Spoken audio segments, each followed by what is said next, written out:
One time my stepmom tried to start a whole program to teach kids about something other than abstinence in a town that had a crazy high teenage pregnancy rate called Fort Morgan, Colorado, and they wouldn't let her. Story time. Get your coffee, get your beanie.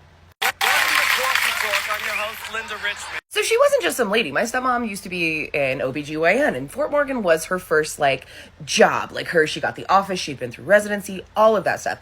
In Fort Morgan, Colorado, I don't know about now, but back in the day, this was the...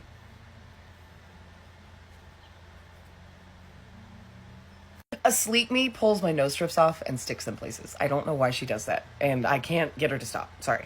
Let's continue. So first things first, the word purity. Let's go ahead and get that right out of your mouth. Abstinence. And I know that you didn't mean it like that and everything. I just want to point that out. There's no such thing as purity. There's no such thing. Our children are not contaminated spring water. We're not throwing tablets in to purify. There's no such thing as that when it comes to humans. There just isn't. Period. So, abstinence. Now that we got that out of the way. So the story, girlfriend goes into the local high school, right? And when you go to medical school, you go through your medical school, then you go to your residency, and then you pick where your job's going to be. And she had chosen Fort Morgan because it was a small town. They didn't have an OBGYN. And they had crazy high teen pregnancy rates, which they still do. It looks like they dropped a little bit, but it was just it's a very small town in northern Colorado, right? So she goes in and she had bought a bunch of stuff, which I wish she hadn't bought this stuff until she found out if she was able to do it. Because, my stepmom, she just kind of thought, why wouldn't they want me teaching the kids about this? Because they were in a school that only taught abstinence and purity. So she goes in, she's got this stuff, she goes in to make a presentation to talk to them about that, and she is literally told, thank you, but no thank you. We're just going to teach them not to do it. So teaching them just not to do it doesn't work. They're human beings, and we don't get to make those decisions for other human beings, no matter how they are related to us. The best we can do is make sure they're going to be safe when they go out and make those decisions. One of the biggest questions that I like to ask people, because this is something we see with the Duggars, with Michelle and Jim Bob and all of that stuff, and with anyone else. So you want your kids to be completely abstinent until marriage, right? That's really not your decision.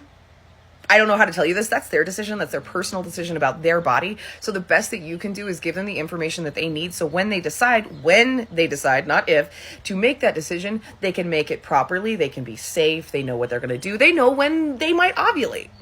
I hear this a lot. Not my little Braylon. Not my little Braylon. We've taught her about abstinence. We've taught her about purity culture. Well, you know what? She just met Bobby. And Bobby's going to teach her that, you know what? You won't get pregnant as long as after we're done, you get out of the car and jump backwards 5 times. Or tomorrow morning when you wake up, why don't you look at the dawn, put some pee in a jar, bury it, jump forward 6 times, jump backwards 6 times, and then do the hokey pokey, and you'll be totally safe. It's fine. Let's do it. Then your grandchild is conceived in the back seat of a 1992 Buick. So really telling kids, just don't do it. You know what? I want to harken back because so many adults seem to, and this is a tricky one for me, forget completely what it's like to be a kid once they're an adult. Think about you as a teenager. And the first boyfriend you made out with and did stuffy stuffs. Or even if you were an adult when you did that. Yeah. So first thing, can we stop expecting our kids to do things that we couldn't do? Literally, we were not capable of it. And do as I say, not as I do is the most perfect way to have adult kids who go no contact. Maybe they will, maybe they won't. Maybe they'll wait till marriage. But what we can do is we can arm them with all the information that they need. So by the time they get to marriage, if they waited, or if they didn't wait and they did that before, they didn't get some heinous infection or get infected with a parasite that's going to call me grandma. Oh yeah, that one will jack you up. Look up the definition of a parasite and then think about a baby. And I'm a mother of 2. And when my brother said that, I got so pissed. And then he showed me and I was like, oh my God, scientifically.